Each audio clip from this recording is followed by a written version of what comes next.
Et si on commençait par une bonne nouvelle? Dans la Silicon Valley, au pays des géants du net, être autiste est devenu un atout pour trouver un travail. En effet, ces entreprises à la pointe de la technologie recrutent de plus en plus de personnes autistes Asperger pour leur capacité en informatique et leur aisance à appréhender des systèmes complexes. Bonne nouvelle pour eux, c'est sûr. Mais ne nous y trompons pas, c'est bien la performance qui est encore ici valorisée plutôt que l'acceptation de l'autre, de celui qui est différent et qui donc ne rentre pas forcément dans les modèles classiques. Mais pourquoi a-t-on mis autant de temps à reconnaître et valoriser ces capacités chez les autistes? L'informatique, ça ne date pas d'hier. Sans doute parce que l'on rentre dans le monde mystérieux et donc inquiétant du handicap. On s'enthousiasme pour le film Intouchable, pour Rain Man ou pour les Jeux paralympiques, donc nous sommes de plus en plus sensibles à cette cause. C'est au niveau individuel, dans la relation de personne à personne que ressortent nos peurs. Peur de ne pas savoir gérer leur situation, peur de ne pas utiliser les bons mots, peur d'être dépassé par la relation, peur d'être déstabilisé dans nos habitudes. Bref, ça questionne. Est-on capable de regarder le handicap ? Et c'est la question ce matin que nous allons poser à nos invités qui, je suis sûr, vont vous faire beaucoup de bien. Bonjour à tous et bienvenue. Comme chaque dimanche de carême, vous en avez l'habitude, nous allons chercher des raisons d'espérer au cœur d'une rencontre. Car si Dieu est quelque part, pour nous, en tout cas c'est notre conviction, c'est bien dans une rencontre. Et aujourd'hui, nous allons essayer de comprendre ce qu'il se vit entre deux frères. L'un est atteint d'autisme. Bonjour à tous les deux. Bonjour Samuel. Bonjour David. Bonjour Florent. Bonjour David. Samuel, vous êtes le grand frère, vous êtes atteint d'autisme, vous avez 37 ans et Florent, vous avez 34 ans. Alors, on vous a fait venir ce matin ici sur le plateau du Jour du Seigneur car on vous a découvert il y a quelques années lors d'une rencontre qui s'est déroulée au Collège des Bernardins, qui est un grand lieu de culture de l'Église catholique, en présence du président Macron. Rencontre qui a été organisée par les évêques de France. On vous voit, regardez cette photo. Vous avez témoigné tous les deux sur ce que vous viviez, sur le handicap. C'est la première fois que vous témoignez ensemble. Pourquoi vous avez fait ce choix-là? Et c'est vrai que c'est assez émouvant de vous voir tous les deux ensemble sur scène, à côté de pas n'importe qui, le président quand même, Samuel. Hein. On a eu la chance de pouvoir prendre la parole grâce à la Fondation OCH, l'Office chrétien des personnes handicapées, qui a été sollicité pour inviter un binôme à témoigner sur le handicap et sur l'importance de la relation. Et donc avec Samuel, on a du vécu ensemble et on a essayé d'orienter notre témoignage sur ce qu'on a pu s'apporter l'un l'autre. Pour moi, c'était une très grande fierté de parler devant tous ces évêques et devant Monsieur le Président. C'était quelque chose qui m'a beaucoup touché. Ils étaient très fiers de ça. Et comme je sais que le Président, c'est un sujet qui lui tient à cœur, le handicap, il en parle beaucoup et tout. Donc, c'était important pour moi qu'ils comprennent ce que je vis au quotidien et tout. Avec un peu de stress, j'imagine, quand même, pour l'un et l'autre. Beaucoup, parce qu'on parlait les premiers, donc c'était pas facile. En plus. C'était la toute première fois qu'on avait l'occasion de témoigner ensemble, à deux. Mais c'est pas rien, ça, parce que ça dit quelque chose de votre relation, le fait de témoigner ensemble à deux comme ça pour la première fois. Qu'est-ce que ça dit de votre relation, Florent? Alors, avec Samuel, on a la chance d'avoir une grande complicité. Et on a eu une relation, une belle relation pendant notre jeunesse et jusqu'à aujourd'hui. On a été très proches. On a traversé des choses quand même compliquées, c'est vrai, avec le handicap et avec ce qu'on a vécu en famille. Mais on a toujours essayé de se serrer les coudes et de s'entraider. Et voilà, moi, à titre personnel, c'est vrai que Samuel m'a vraiment aidé à voir la vie autrement. C'est-à-dire, voir comment? Alors, de prendre un peu de recul par rapport aux soucis du quotidien et à essayer d'être attentif vraiment aux autres et accueillir la différence, accueillir l'autre comme il est, et puis toujours donner une seconde chance. Samuel a eu beaucoup de difficultés, il a rencontré beaucoup de problèmes pendant son parcours, mais à chaque fois il s'est battu et il a essayé, et quand il tombait, il se relevait le lendemain et il continuait. Donc c'est une belle leçon aussi de courage et voilà, de toujours tendre la main pour essayer d'avancer. Qu'est-ce qui t'a apporté, toi, Florent? J'ai envie de vous tutoyer hein, maintenant. Je suis désolé, c'est plus simple pour moi. Qu'est-ce qui t'a apporté toi de la bienveillance, son côté attentif aux autres, son côté proche proche, ce côté, il m'a accepté comme je suis malgré mes difficultés et tout. Mais ce qui me faisait peur un peu, c'est que j'avais peur, parce que comme il y avait mes difficultés, que ça soit plus difficile pour lui. Mais finalement, je trouve qu'il gère très bien. Et je voudrais remercier quelqu'un aussi, je voudrais remercier notre sœur, qui m'aide beaucoup aussi, dans ces moments-là aussi, qui m'a beaucoup soutenu aussi, et je tiens à la remercier.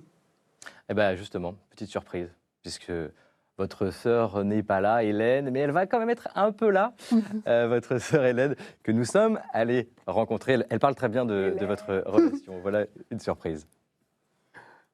Samuel, quand j'étais petite, j'avais peur de toi. Il nous a fallu du temps pour s'apprivoiser. Aujourd'hui, j'adore ta spontanéité, ta grande sensibilité qui te fait vivre si intensément les moments difficiles, mais surtout les moments de joie. Florent, tu as toujours été incroyablement patient et bienveillant avec Samuel. Tu as accepté son handicap mieux que moi. Samuel, à tes côtés, nous avons vu à quel point le rejet des autres peut être violent. Mais je réalise combien notre famille est soudée. Cela nous a permis de franchir bien des obstacles.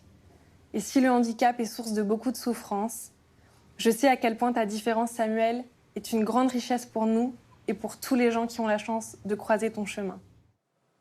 Ah bah voilà une belle déclaration d'amour. C'est génial de voir Hélène. On est très heureux, merci.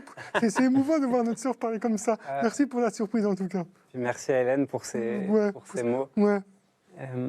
Pourquoi ça vous touche Qu'est-ce qui vous touche dans ce qu'elle vous dit à l'un et à l'autre, finalement? Tu réagiras, mais Hélène parle de la richesse que ça peut représenter. Et vous demandiez au début ce que m'avait apporté Samuel. Et je pense que pour Hélène et pour beaucoup de gens, ce sera la même chose. Il y a quand même beaucoup de joie. Et Samuel, l'une des choses que tu m'as vraiment apporté, c'est la joie. Et cette joie, elle est contagieuse. La joie, malgré les difficultés, malgré les épreuves, la joie plus forte que tout. Moi, c'était difficile au début avec Hélène, comme elle dit au début dans le reportage, mais maintenant je me sens proche d'elle, je me sens bien avec elle, je me sens beaucoup mieux qu'avant.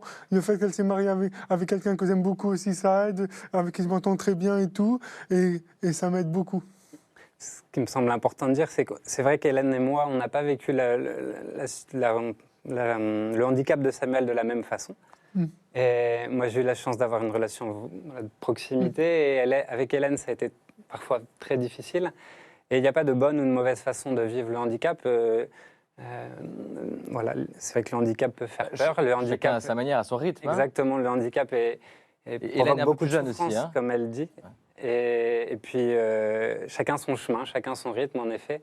Et aujourd'hui, vous avez une relation qui est très belle. Et c'est vrai qu'avec notre beau-frère Sorouche, on est très heureux en plus d'avoir agrandi la famille. Voilà, c'est ça, c'est exactement ça. C'est important la famille. Alors, la famille, c'est important. Et puis, puisqu'on a préparé cette émission ensemble, il n'y a pas que la famille qui est importante. Ou alors, la famille très élargie, puisque vous nous avez amené plusieurs objets qui parlent de votre relation. Et voilà un objet, Florent, que vous avez amené. Ça aurait pu être l'objet de Samuel. Alors, pourquoi vous avez amené? Alors, je le montre aux téléspectateurs. Qui c'est? Évidemment, on le connaît tous, c'est Johnny Hallyday. Johnny Hallyday, il fait un peu partie de votre famille quelque part. Complètement. Demandez à Hélène, elle pourra vous en parler. Johnny, Samuel, c'est sa grande passion. C'est mon tout, tu peux le dire, c'est mon tout. Ah oui? C'est mon tout, Johnny. Tout. Belle expression. Il fait partie... c'est un ami pour moi, Johnny, même si je ne le connais pas, c'est comme un ami. Moi, je n'aimais pas du tout Johnny au début, quand Samuel a commencé à aimer. Je devais avoir quoi, 18-20 ans. Et puis, à force d'entendre mon frère chanter ses chansons de l'autre côté du mur, j'ai fini par... ça s'est rentré dans ma tête. Et puis, voilà, il y a des chansons qui m'ont touché. Et puis, Samuel, on a eu la chance d'aller ensemble à un concert. Au Trianon. Et là, ça m'a converti. Vivre un concert à tes côtés... C'était génial. Tu as appris à aimer Johnny grâce à ton frère, en gros. Complètement. C'était une passion contagieuse. Et Samuel, après, on est retourné une seconde fois le voir en concert. Et puis on est allé... aux obsèques à la Madeleine. Voilà. T'es fier de ça, de lui avoir transmis la passion? Je pensais pas du tout que vous alliez la contaminer, mais c'est quand même une fierté pour moi. On était juste de l'autre côté. Voilà. Et puis Johnny, c'est l'évangile. Johnny chante l'amour. Et il chante l'amour. Marie, il chante Marie. Il chante Marie, il chante l'amour, il chante l'amour des femmes, il chante l'amour tout court. Oui. Ouais. Et cet album-là, précisément, il s'appelle De De l'amour. l'amour. Et pour moi, il y a vraiment dans ces chansons le sel dont on parle dans l'Évangile. C'est quoi ce sel-là dont parle ton frère pour toi, Samuel? Moi, Johnny, c'est pas le personnage qu'on décrit, c'est un personnage qui est proche des gens. Il a vécu des galères, Johnny, un peu. Quand il était petit et tout, il n'a pas eu de parents et tout, il n'a pas eu de famille, en fait. Il a été adopté et tout par sa tante et tout. Donc, pour moi, le fait qu'il soit arrivé là, il a été courageux. Ça me rappelle, moi, mon courage que j'ai. Ça te rappelle le courage que tu as, toi? Oui. Ouais. Voilà. Et la proximité qu'il a avec son public, comme moi, j'ai avec les gens, dans mon travail et tout. Parce que Hélène aussi, votre sœur, parle de cette difficulté d'approche du regard aussi de l'autre sur le handicap. Qu'est-ce qui vous a permis d'affronter cette difficulté? J'ai envie de dire l'un et l'autre, puisque vous êtes tellement soudés. Mais évidemment, d'abord toi, Samuel. Moi, ce qui m'a permis c'est pas facile tous les jours parce que des fois on est mal regardé dans les transports, on est un peu moqué et tout parce qu'on est différent des autres. Mais c'est pas parce qu'on est différent qu'on peut pas donner de l'amour aux gens. C'est la preuve que je fais tous les jours dans mon foyer où je vis à l'Ars à Paris et j'aime donner de l'amour aux gens. Et moi j'ai envie de rencontrer des gens que les barrières s'enlèvent entre les personnes handicapées et les gens entre guillemets normaux, que ça soit un monde plus fraternel et qu'on ait moins le rosé du handicap, que le handicap, que les gens comprennent que le handicap c'est une force.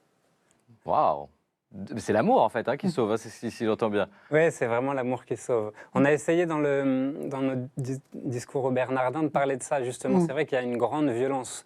Les familles touchées par le handicap sont confrontées à une violence quotidienne, qu'elle soit dans le regard des autres, dans la difficulté pour la scolarité, pour l'accès à l'emploi, les difficultés administratives aussi. Et cette violence-là, elle use, elle fait mal. Il y a les regards aussi qui sont très très violents. Mais quand les familles arrivent à se souder autour des plus fragiles, eh bien, il y a vraiment une force supplémentaire qui émane de tout ça. Et c'est une des belles choses qu'on a pu vivre nous en famille, mais que beaucoup d'autres familles ont pu expérimenter aussi. Alors j'ai une autre surprise. Ça vous a aidé aussi, je le sais.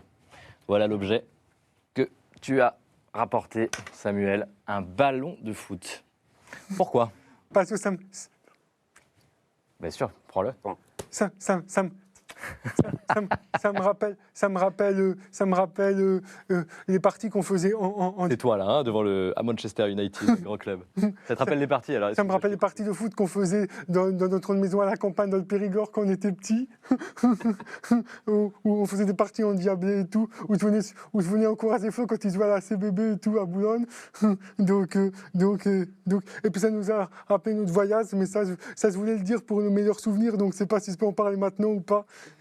Si, tu peux en parler, bien sûr. Donc ça, c'était pour un anniversaire, c'était pour mes 30 ans, avec Flo et puis deux amis, deux de mes meilleurs amis. Ils m'avaient offert un voyage à Manchester parce que c'était un de mes rêves. Voilà. Old Trafford, le théâtre des rêves, c'est le nom du stade et on y allait pour ses 30 ans. C'est vrai que le foot nous a vraiment permis de tisser des liens. Quand j'étais petit, j'étais pas forcément le bienvenu dans la tête de Samuel. Quand je suis arrivé dans la famille en deuxième position, ça a été compliqué les premières années. Et la balle de foot nous a permis de nous rapprocher en jouant sur le stade du quartier, mais aussi en écoutant les matchs à la radio, en collectionnant les petites images. Et ce qui nous a beaucoup soudés aussi avec le foot, c'est qu'on habitait avant notre première maison, quand on était tout plein, on habitait à 2 pas du Parc des Princes. Donc c'est ça qui nous a beaucoup soudés. Donc on voyait les joueurs passer tous les jours. C'est important de partager quelque chose, une passion commune ou une envie pour traverser les épreuves, pour se rapprocher, c'est ça? Exactement, le football nous a permis d'affronter ce qui était difficile au quotidien et d'avoir une passion sur laquelle on était au même niveau. On a pu partager, vivre beaucoup de grands moments. Et puis Samuel a fait énormément de progrès, hein, Sam. Tu as appris à lire, appris la géographie grâce au football. C'est ça que le football, ça fait voyager, c'est évident. Ouais. Alors j'aimerais maintenant qu'on aille ailleurs, dans une ville qui a aussi un bon club de foot, hein, pas comme Manchester, mais à Nantes. Les Canaries? Les Canaries, hein, le FC Nantes. Mais là, on va aller rencontrer, pas une footballeuse, mais Béatrice, bénévole d'un restaurant qui emploie des personnes trisomiques. Regardez, ça pourrait être vous. Je m'appelle Béatrice, je suis retraitée depuis 18 mois. Je suis bénévole dans un restaurant qui s'appelle Chromosome. Bonjour Paul, comment ça va? Mieux que la semaine dernière? Tu nous as manqué, tu sais? T'étais pas là? T'étais malade? Je le sais. Ah bah ça va aller mieux. Chromosome, c'est un restaurant associatif qui emploie des bénévoles et des équipiers, ce qu'on appelle les équipiers, qui ont tous un problème chromosomique. Et après, on met dans le verre. Le rôle des bénévoles, c'est surtout le matin, quand on arrive vers 9h30, de préparer la cuisine pour le repas du midi. Donc on épluche les légumes, on les fait cuire. Un peu moins gros. Un peu moins. Comme ça, comme un filet, tu vois. Il y a des jours, on ne sait pas pourquoi, tout d'un coup, il y en a un qui va se mettre à chanter, il y en a un autre qui nous fait des petits spectacles.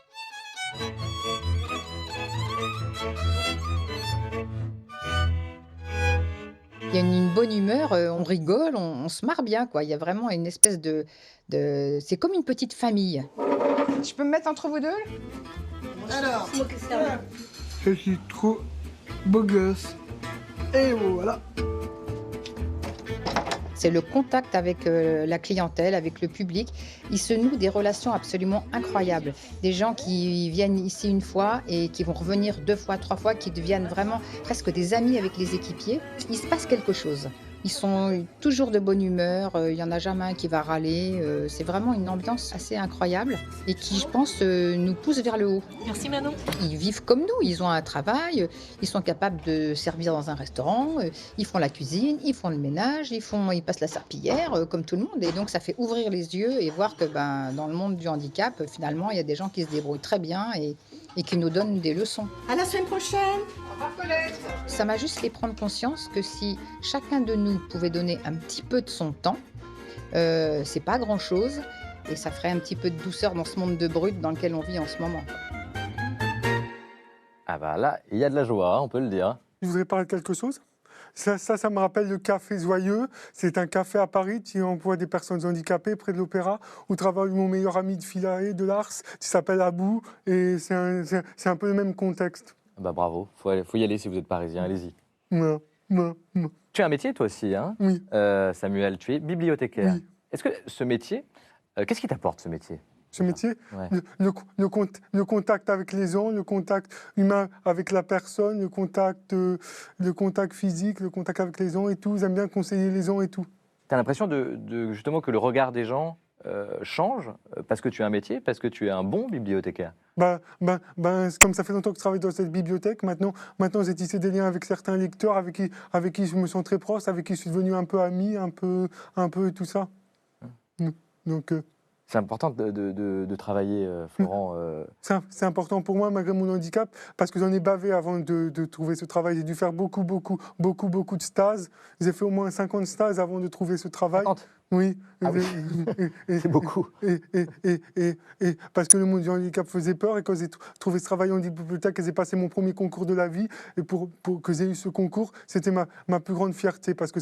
Et maintenant que je suis titularisé dans mon travail, je suis super content, et mes collègues m'ont adapté, m'ont accepté comme je suis, et pour moi, c'est une très grande fierté pour moi. Florent, tu as senti un changement, toi, quand Samuel a trouvé un travail chez lui, dans sa manière d'être, de vivre? Un changement énorme. Et c'est vrai que tu parles de tous les stages que tu as fait, ça a été très difficile. Le chemin vers l'insertion professionnelle, quand on a un handicap, extrêmement compliqué. La plupart des personnes handicapées se retrouvent au chômage, et ça a été le cas de Samuel. Ça rajoute une difficulté à quelque chose qui est déjà très, très douloureux. Et le jour où Samuel a enfin décroché ce travail en tant que bibliothécaire, eh bien, il s'est épanoui.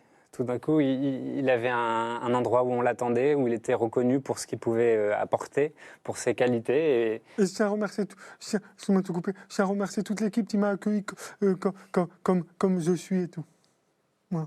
Ben voilà, le message est passé. Voilà, c'est un vrai enjeu aujourd'hui pour nous tous. On parle beaucoup d'inclusion, Et c'est superbe. Mais c'est vrai que ça se joue au quotidien, ça se joue dans la rue, ça se joue dans les familles, ça se joue au travail. Et c'est un chemin de tous les jours. Il y a besoin de sensibiliser, il y a besoin de rencontres. Alors, ça, c'est essentiel. Et la rencontre fraternelle, rencontre que tu peux vivre au quotidien avec ton frère Samuel, elle a eu aussi des conséquences pour toi, pour ton chemin professionnel, j'ai envie de dire, puisque Florent, tu travailles à l'OCH. On rappelle ce que c'est que l'OCH. Alors, c'est l'Office chrétien des personnes handicapées. C'est pas anodin quand même pour toi. C'est pas anodin du tout. Et à l'OCH, on essaye d'être au service des personnes malades ou handicapées, de leurs proches, leurs familles, leurs amis. On organise, par exemple, en ce moment, une journée pour les mamans de personnes handicapées.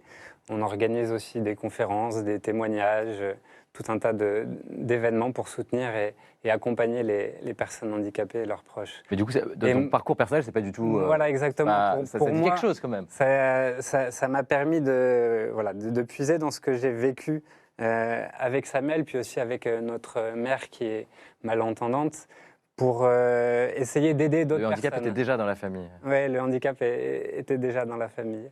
Mais justement, essayer de puiser dans notre histoire familiale pour accompagner d'autres personnes et les aider aussi, s'ils en ont besoin, à aller vers un chemin de lumière.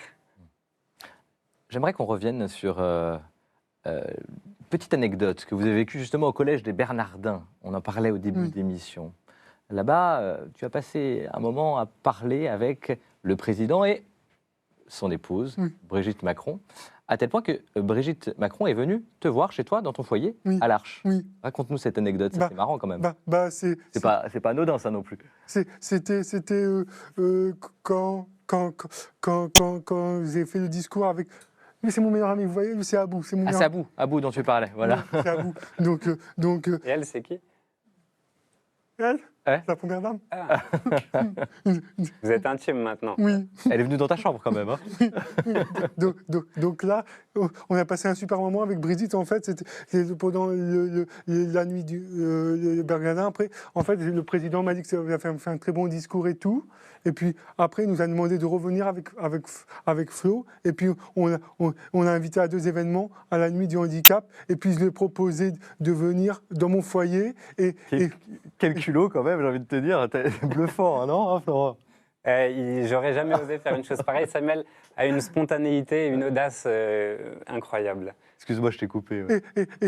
Et une semaine après, la responsable du foyer me dit « Brigitte Macron va venir à Philae ». Alors je n'y ai pas cru au départ. Je me suis dit « c'est une blague, c'est pas possible ». Et puis le mercredi, elle vient vraiment. Alors, on arrive à la fin de cette émission. Oui, alors, pour Samuel a parlé de la visite à l'Arche. Il a parlé de la nuit du handicap aussi. Juste un tout petit mot rapide dessus.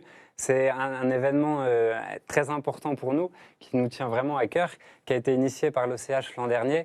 La nuit du handicap, c'est un cadeau que les personnes handicapées font au grand public. C'est une invitation à la rencontre et à la fête. C'est un événement gratuit qui a eu lieu dans 20 villes de France l'an dernier et qui aura lieu cette année, le 15 juin, dans une vingtaine de villes. Vous pouvez y aller. Et nuitduhandicap.fr. Avec toutes les informations sur notre site. Je pose toujours la question à mes invités en cette période de carême, ce qui vous fait espérer. Malheureusement, on ne va pas avoir le temps, mais on pourrait dire que c'est finalement ce qui vous fait espérer, c'est le cadeau de la vie quand même. Hein. Il y a de la joie tout le temps dans votre vie, non, si je ne me trompe pas? La joie est présente tous les jours, même les soirs de défaite du Paris Saint-Germain. Ça, c'est pour toi. Même pendant les obsèques de Johnny, il y a de la joie. Samuel, merci à tous les deux. Restez avec nous puisque la rencontre n'est pas terminée. Et au jour du Seigneur, on considère que la rencontre, c'est aussi la culture. C'est ce qui nous permet de nous ouvrir aux autres. C'est dans mon métier. Exactement, c'est ton métier, exactement, Samuel. C'est pour ça qu'on va ensemble accueillir Constance de Bonaventure pour sa chronique culturelle. Bonjour Constance. Bonjour David, bonjour à tous les deux. Bonjour. Avec du baume au cœur quand même, non? Avec du baume au cœur, exactement. Alors, pour commencer, vous nous emmenez au théâtre. J'ai pris mon père sur les épaules, une pièce de théâtre qui a connu un succès certain, important, au célèbre théâtre du Rond-Point. C'était à Paris, mais elle est jouée maintenant en région. Exactement. Alors ça se passe dans une banlieue de Saint-Étienne, dans un HLM. La France vient d'être frappée par les attentats du Bataclan et c'est l'histoire d'Aîné, un jeune chômeur qui vit avec son père et son père lui apprend qu'il est atteint d'un cancer et qu'il lui reste plus que quelques semaines à vivre. Alors Aîné décide de l'emmener au Portugal en guise de dernier voyage. Je vous propose de regarder un extrait. Bon, on sera pris en charge. Pris en charge? Pris en charge, ouais. Pris en charge par qui? Bah, par l'assurance maladie, qui veux-tu? Le Saint-Esprit? Il y a les économies, on peut payer des spécialistes mondiaux. Avec 2743 €, c'est de la neige. Et bientôt une flaque. Quel rôle je dois jouer? Je sais pas. Moi non plus. Mais j'aurais préféré l'autre. Alors moi j'ai beaucoup aimé le personnage d'Aîné que vous voyez ici, vous l'avez vu, c'est un poète en survêtement, tout s'effondre autour de lui, tout vacille et pourtant Aîné, jamais il ne renonce, jamais sa colère, enfin jamais la colère justement ou la haine ne font place à de la tristesse et en fait petit à petit entre son père et lui, les rôles s'inversent, Aîné va comprendre qu'il va devoir désormais assumer le rôle du responsable familial. Voilà, j'ai pris mon père sur les épaules, vous le disiez, c'est en tournée en ce moment en province, je vous donne quelques dates, Les dates. 27 et 28 mars à Annecy, 9 au 11 avril à Saint-Étienne et du 16 au 18 mai à Marseille. Saint-Étienne, justement, c'est une création du Centre national dramatique de Saint-Étienne. Constance, maintenant, il est là, le livre. Tu l'as repéré tout à l'heure, Samuel. Oui. Dictionnaire amoureux dessin chez Plon, très belle. C'est super cette série, je connais cette série. Exactement. Bah, tu la connais bien, toi, cette série. Ouais. Ça plaît aux gens, ça. Ça plaît, ça sort beaucoup. Il y en a fait beaucoup. Il y en a beaucoup sur cette série. Alors, celle-ci est écrite par Christiane Rancé. Christiane Rancé, vous la connaissez peut-être, puisqu'on lui a consacré l'an dernier, il me semble, pour le Carême, un documentaire écrivaine très intéressante qui livre ce dictionnaire. Qu'est-ce qui vous a intéressé dans ce dictionnaire? Est-ce qu'il est un peu original, Il est Constance? tout à fait original. Alors évidemment, on retrouve les grands noms de la sainteté, mais ça n'est absolument pas un dictionnaire exhaustif des saints. D'ailleurs, je suis désolée, David, j'ai pas trouvé Saint David, ni Saint Florent, ni Samuel. Non, en fait, c'est une sélection très subjective de l'auteur, et c'est ça qui fait de cette lecture qu'elle est vraiment délicieuse. Alors, elle évoque par exemple des saints moins attendus, Saint Glinglin, Sainte Nitouche, des saints inventés par la malice populaire. Et moi, j'ai appris beaucoup de choses. Les saintes travesties, par exemple, est-ce que vous connaissez? Les saints de travestis. Les saintes travesties. Ah, pas du tout. Non. Alors, Sainte Paula, Sainte Pélagie, la plus connue étant Sainte Jeanne d'Arc, c'est des saintes qui se sont déguisées en hommes, donc pour se protéger physiquement des hommes, évidemment, mais pas seulement, pour s'extraire aussi de leurs conditions de femmes afin de s'adonner complètement à Dieu. Alors, il n'y a pas que des noms dans ce dictionnaire, il y a aussi des idées, des concepts, des valeurs. À eau, j'ai trouvé odeur de sainteté, je ne savais pas ce que c'était non plus. C'est un parfum de lys et de violette, de rose et de violette, pardon, que les saints exhalaient au moment de leur mort. Voilà, c'est vraiment une lecture très savoureuse, je vous le conseille, Dictionnaire amoureux des saints, et donc c'est aux éditions Plon. Chaque semaine, Constance, vous nous faites découvrir un joyau de notre patrimoine religieux et spirituel. Et là, vous nous emmenez dans une région magnifique, les Alpes de Haute-Provence, pas loin de là où on va célébrer la messe, dans quelques instants maintenant. Exactement, c'est à 3 km du lieu de la messe, à 3 km de Saint-André-les-Alpes. Alors j'avais envie d'aller me balader un petit peu au Grand Air. Wow, c'est magnifique, dans regardez, ce magnifique département, on va à Méhouilles, c'est sur la commune de Saint-André-les-Alpes donc, et on va découvrir ces deux monumentales statues de pierre blanche qu'on voit de loin. Il s'agit en fait de Saint-Pierre et Saint-Paul. Alors je trouve que le site est absolument sublime, on est en plein parc régional du Verdon, à 925 mètres d'altitude. Les statues surplombent le lac de Castillon et son panorama est époustouflant. On va les regarder d'un peu plus près. Ces statues, Pierre tient des clés dans sa main gauche et Paul un livre et une épée. Et ces statues, on les doit à un certain Pierre Philippe, employé dans la marine à Toulon au XIXe siècle. Il a voulu faire un don à son pays natal. Alors il fait tailler ces deux statues dans la pierre blanche d'Arles. La construction débute en 1891. Superbe. Et depuis, tous les 29 juin, il y a un pèlerinage qui est organisé pour commémorer cet événement. Merci Constance, le rendez-vous est pris. Merci à tous les deux, Samuel et Florent, d'avoir été avec nous sur le plateau. C'était un plaisir. Il est temps de retrouver les paroissiens de cette charmante commune de Saint-André-des-Alpes à Metz pour la messe. Messe qui sera célébrée avec des personnes handicapées et une association qui s'occupe de ces personnes. Mais d'abord, vous en avez l'habitude. Je vous propose d'aller à la rencontre des paroissiens et de leurs curés qui ont préparé cette célébration pour vous. Très belle messe à chacune et à chacun.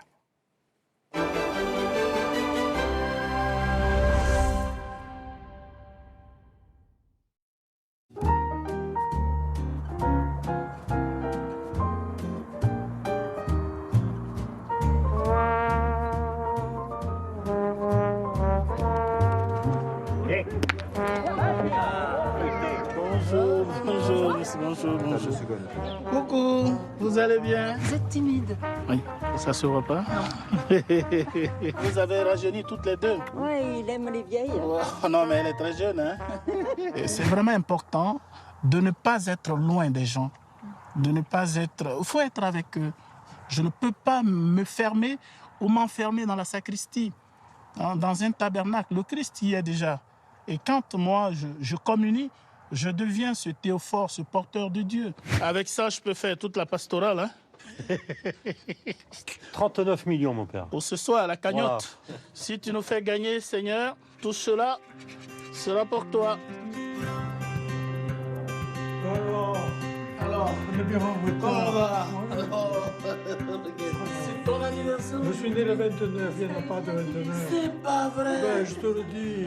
Je m'appelle Roger Fulconis, je suis né à Saint-André-les-Alpes. Après, depuis l'âge de 14 ans, j'ai fait le métier de boulanger jusqu'à l'âge de 69 ans.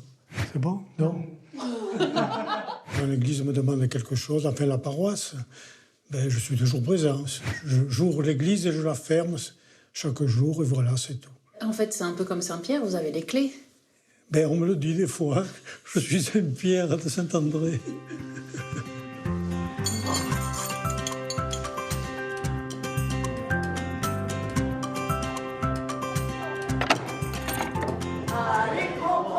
Les crocodiles, sur les bords du Nil, ils sont partis, n'en parlons plus. Moi, je m'appelle Romain Antoniol.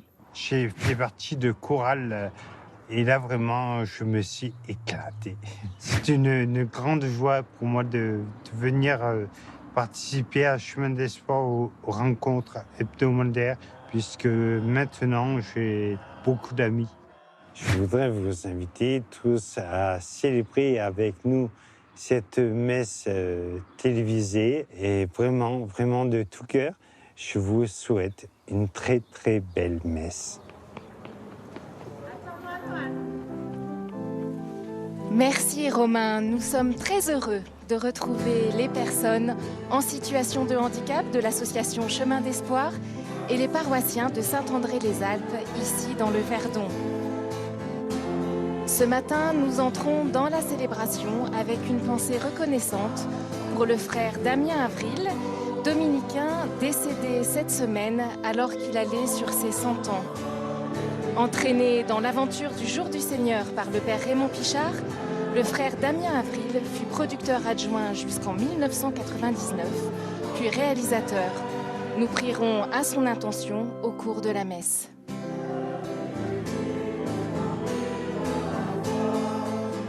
La célébration est présidée par le père Benoît Nguessan, curé de la paroisse. Elle est concélébrée par l'abbé Jean Boudou, également de la paroisse, par le père Lucien Aurard du diocèse d'Avignon et par le père Denis Lodogar, prédicateur pour le Jour du Seigneur.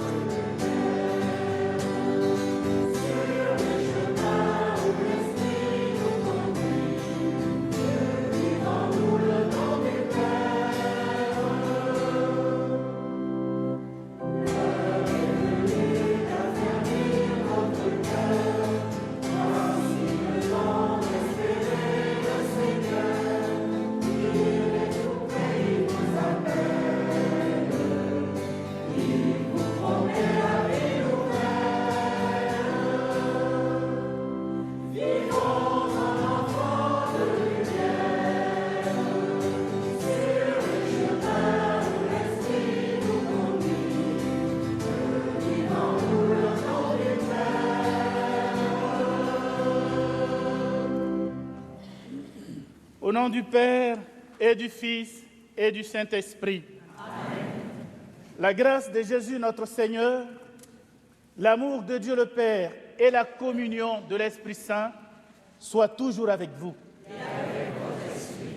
Chers frères, chères sœurs, la communauté chrétienne du secteur paroissial du Verdon, réunie en cette église de Saint-André-les-Alpes, en collaboration avec l'association Chemin d'Espoir, est heureuse d'accueillir l'équipe du Jour du Seigneur.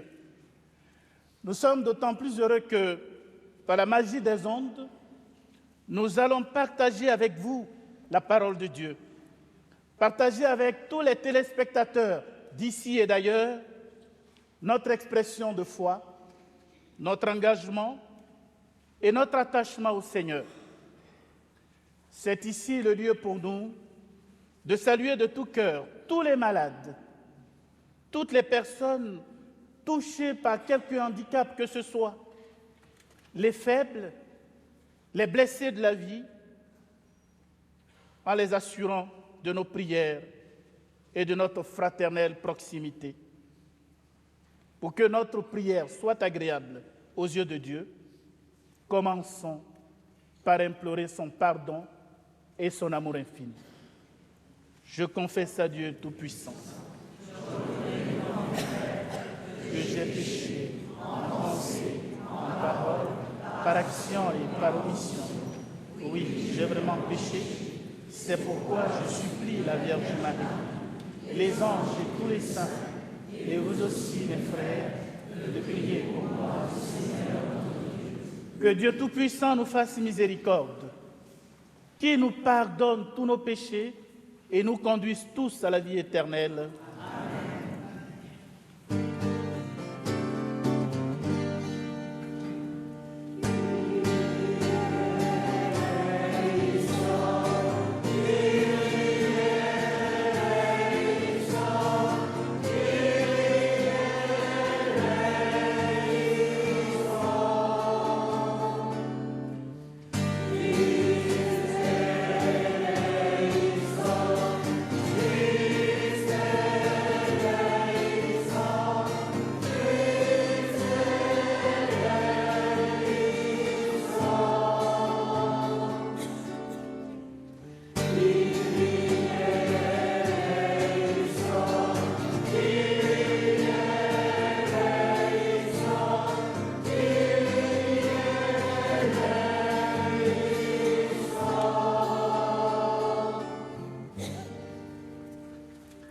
Prions le Seigneur. Tu es la source de toute bonté, Seigneur, et toute miséricorde vient de toi. Tu nous as dit comment guérir du péché par le jeûne, la prière et le partage. Écoute l'aveu de notre faiblesse. Nous avons conscience